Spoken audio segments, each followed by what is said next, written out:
पाकिस्तान को ऐसा झटका दिया है जिसकी गूंज सिर्फ इस्लामाबाद नहीं पूरे सिंधु बेसिन तक सुनाई दे रही है। सिंधु जल संधि को ठंडे बस्ते में डालने के बाद अब भारत ने चिनाब नदी पर सबसे बड़े मेगा प्रोजेक्ट में से एक सावलकोट हाइड्रो इलेक्ट्रिक प्रोजेक्ट पर काम शुरू कर दिया है। जम्मू कश्मीर के उधमपुर और रामबन जिले में बनने वाला ये प्रोजेक्ट सिर्फ बिजली नहीं बनाएगा बल्कि पाकिस्तान की सबसे बड़ी कमजोरी पानी पर सीधा वार है। 1856 मेगावाट की ताकत, 5129 करोड़ की लागत और एनएचपीसी का बड़ा कदम। पाकिस्तान इसलिए घबराया हुआ है क्योंकि चिनाब वही नदी है जिसे वो अपनी लाइफलाइन मानता है। आखिर क्यों पाकिस्तान की टेंशन बढ़ गई है? क्या ये भारत की नई जल रणनीति की शुरुआत है?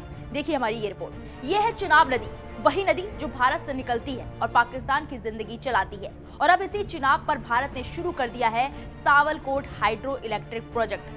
सरकारी कंपनी एनएचपीसी ने 5129 करोड़ रुपए के इस मेगा प्रोजेक्ट के लिए टेंडर जारी कर दिए हैं। ये प्रोजेक्ट जम्मू कश्मीर के रामबन और उधमपुर जिलों में बनेगा और एक ही पैकेज में पूरा इंफ्रास्ट्रक्चर खड़ा किया जाएगा। टेंडर डॉक्यूमेंट्स के मुताबिक इस पैकेज में शामिल है diversion tunnel, coffer dam right bank, spiral tunnel, access tunnel, Mandia नाला से जुड़ा पूरा रोड नेटवर्क और डैम से जुड़े सभी सहायक निर्माण कार्य। यानी ये सिर्फ एक डैम नहीं बल्कि पूरी ऊर्जा व्यवस्था का ढांचा है। एनएचपीसी के मुताबिक 12 मार्च से बोली प्रक्रिया शुरू होगी और 20 मार्च तक चलेगी। बोली की वैधता 180 दिन और प्रोजेक्ट पूरा करने की समय सीमा है 3285 दिन तय की गई है। लक्ष्य 1856 मेगावाट बिजली उत्पादन जो जम्मू कश्मीर ही नहीं पूरे देश की पावर ग्रिड को मजबूती देगा। लेकिन सवाल ये है, पाकिस्तान इतना परेशान क्यों है? क्योंकि पाकिस्तान के लिए चिनाब सिर्फ नदी नहीं बल्कि सांस लेने का जरिया है। पाकिस्तान का करीब 75% पानी भारत से आने वाले पश्चिमी नदियों से आता है।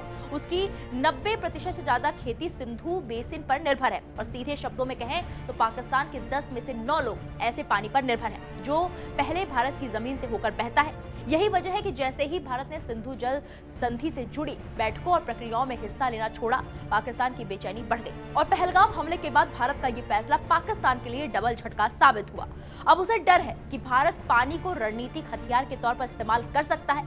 गौर करने वाली बात तो ये है कि पिछले साल अक्टूबर में पर्यावरण मंत्रालय की विशेषज्ञ समिति इस प्रोजेक्ट को पहले ही मंजूरी दे चुकी थी और अब एनएचपीसी का टेंडर जारी करना ये साफ संकेत है कि सरकार इस प्रोजेक्ट को तेजी से जमीन पर उतारना चाहती है।